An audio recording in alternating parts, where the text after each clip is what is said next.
So who other than Fab, who does Kamillion listen to? Honestly, I listen to everything, yo. I'm not really like I could be in a car with my fiance and we just like whatever the vibe is. I could listen to anything. If we in Macy's, I could be singing a white song. It could be. I could go anywhere. Like we could go to a Spanish club and I'm cool with that. You just like me. You know what I'm saying? I just love music. I love music and I just kind of go with the flow, like. And this. Cause where we come from, we don't supposed to like certain shit. It look weird. And the older you get, you realize how stupid and immature people sounded when they said certain things. Like I think that here we're segregated. That's the problem. Like this, being in the trenches, like we've been segregated for so long that we think that everywhere in the world is like that. Like prime example, I just went to a Hard Luck show in Lakewood. Okay. Lakewood, New Jersey is like a whole nother world. And when I say that, it gives me PA vibes. Like even if I went to PA, a spot called the White House. It was white people, black people, Asian people, Spanish people, young people, old people. Everybody parties together. Here, you would never ever see that. Same thing in Lakewood. It's all types of people in there. Like Hard Luck had a white lady. She had to be about 50. She following him around with her camera. Mm-hmm. Like it's a whole different. So because here we so segregated. Like we stick with who we stick with. Like so, but when you go other places, people actually interact. Like, this shit crazy. You're 100% right. I took my boy, one of my boys that worked with me on the pod, I took him to his first concert last year. I didn't know it was his first concert. 32, nigga, damn. But he went to his very first concert. It was Schoolboy Q shit. Mm-hmm. We get there, we in line. I didn't know this was his first concert until he walked in the venue. So we walk in the venue. Yo, it took him forever to find more black people that wasn't just me and him. And he like, yo, don't no black people come see? I said, nigga, you never been to a concert? He was like, nah. I said, you think it's just Crips in here? Like, I said, yo, that's not how this works. Yeah. So we get on the floor, whatever, mad white people. Like, my boy is uncomfortable. He like, yo, they rapping. I said, bro, what you think this is? Because then I was arguing with my other boy, and he was like, oh, y'all niggas just like Kendrick Lamar because he black. I said, you ever been to a Kendrick Lamar show? Yeah. He was like, nah. I said, yo, we was in Madison Square Garden, and a section full of Asians. We were the only black people there. Like, the other section had niggas in it, but I said there wasn't no black people by me. Yeah. I'm like, yo, so when you saying that shit is a fact. Like, people really think, oh, because I'm here, I supposed to like Jadakiss. It's like, yo, you don't have to like that. If you like Britney Spears, nigga, you like Britney Spears. if you like, it's music. Yeah. Music is supposed to make you feel good and dance. Yeah. It don't matter what the race is of the person that's making the music. Word. It just matters if the music is what you like. Because everybody like music for different reasons. Your reason for liking music is not the same reason why I love music. It's not the same reason why your fiance love music. Thanks. But people be like, oh, you listen to that white shit? No, I listen to music. Yeah. Some of your favorite black records was made by white people. And you swore up and down they was made by black. Yeah, Whitney Houston sung it. A white person picked that shit and was like, sing that shit to them niggas. Or they did it over. She just did it over. She did it over. Because that was a lot of things, like a lot of songs was covers that people don't know. Like, music is just cycling and cycling. A lot of stuff from the 70s that we did over in the 90s, and the 2000s was the 80s. 2010s was right now everybody doing the 2000s music over when it comes to samples. So it's just cycling and cycling, like. And I really give you, it's our area too. It's literally our section of the world, because when you hear other artists, and you've worked with a lot of artists, when you hear their ideas or they samples, or they be like, yo, Kamillion, yo, you think you could make a beat to that? And you look at them like, where did you hear that Madonna song from, nigga? like you do know. I be asking, but some people like Macy's, niggas hear shit in the mall, like, and that's where Shazam is so powerful. People Shazam a lot of stuff and then screenshot it and then be like, yo, you could do something with this. Like, look, it's a Shazam. Like, yo, where the fuck was you at when you played Like, this? you know what I'm saying? And elevator music. Like, yeah, and I hear that shit, in niggas' music so much, cause like I'll be sitting there, like my son loves Kendrick's song "Squabble Up," yeah. and when it come on, it's like, all right, y'all got that, and then when it go, it make me feel. Where you heard that song at, bruh? To make you go, I'm talking just the producer. I'ma sample that shit. Now producers, that's different. Y'all look for the sounds. Yeah. You know what I mean? But sometimes an artist bring you the song. Like, yo, you think you can sample Linkin Park? Yeah. You've been selling crack all your life, nigga. When you heard Linkin Park at? AI is here. So even shit is even, that's how they made the BBL Drizzy. That was AI. Yeah, it was. So now a lot of even with the AI, I've been playing around with it. Like I can make a 70s type sample without sampling now. You get what I'm saying? I'm glad you said that. Now I got a question for you. How do you copyright that? It's AI. So how do you like? It's royalty free. So basically, when I say I make a beat for you and you go to publish it, it's just when they ask is it any samples, you just say no. So that's it. That's it. It's that simple. All right. But how do you? But do you still own it? Yeah. All right, because I always wondered that, because like you said, you can make it sound like the 70s and 60s. I told AI to make this. That's my shit. Because I always wondered that, because when I heard the BBL Drizzy shit, and I knew Metro made it, and then I knew Metro sampled somebody who made the AI song. Like, that's an actual real song, slowed down like a 60s and 50s record. Yeah. And he took it and made the BBL Drizzy.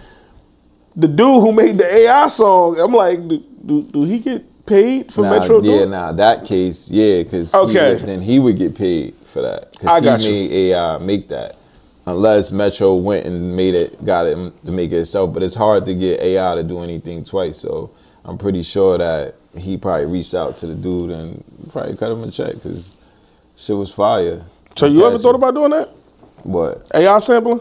Yeah, like, I just told you that. I've been fucking around with that shit for a few months now. No, I'm saying, like, do you have a record made, or is you just still fucking with it? Nah, I actually got stuff made. I got a bunch of stuff. So the way I use AI is like, I got different ways, but one of the ways is like I could take a sample and I'll add drums to it or whatever just to give it the bounce that I want, because AI will make some shit that you don't even want. Like I might put a sample in there and they might throw rock and roll drum. It's not as advanced as it's gonna be, but it's still starting out, so it's understanding it. So it took me a minute to understand that, so I realized that. Now I put my drums on there or whatever, then I throw it in AI, and then I tell AI I want AI to play it over or manipulate it or add effects to do whatever. So that same sample that I took, after I get it back from AI, is no longer the sample anymore, even though it's a sample. Like, you won't know it's a sample, but it was a sample. So now I would take it, and once I get it back from AI, and then I flip it how I want to flip it, and maybe I might strip the drums out, add different drums, and lay it out. But yeah, I've been fucking with that heavy. Like, that shit is just, it's way better because, again, I don't have to deal with sample clearances and stuff like that. So, and it just make it easy. A lot of people scared AI is gonna, they be like, yeah, there ain't gonna be no more of this, but somebody has to control AI. Somebody got to control it, yeah. You get what I'm saying? And then even when you get to a certain level, like, you could go on your phone right now and download an AI program, and you could get it to make something, but it's not gonna be what you want it to be. So you still gotta come see me. So instead of me being against it, producers and engineers, you gotta learn it and understand what it actually does, and rather than be the old head like, man, I ain't fucking with that. I ain't doing that. I never want to be that guy.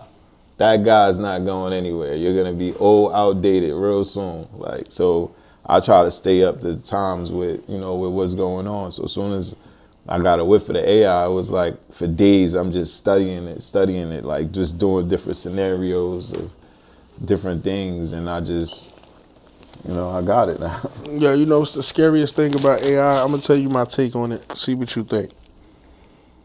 I feel like, you know, all the artists that sell their catalogs. I feel like that was being brought for that stupid amount of money for AI. Nah, so that's how I feel. What that is that, so this has been going on for a long time, and even that right now where the music game is, there's a lot of rich people that's investors that, you know, you got money sitting around, is like, I gotta invest this money in something. So a catalog like Future, if you got that type of money, you could buy it, and yeah, it's gonna take years to get the money back, but in 5-10 years, you're gonna make your money back, and now you got a whole nother cash flow.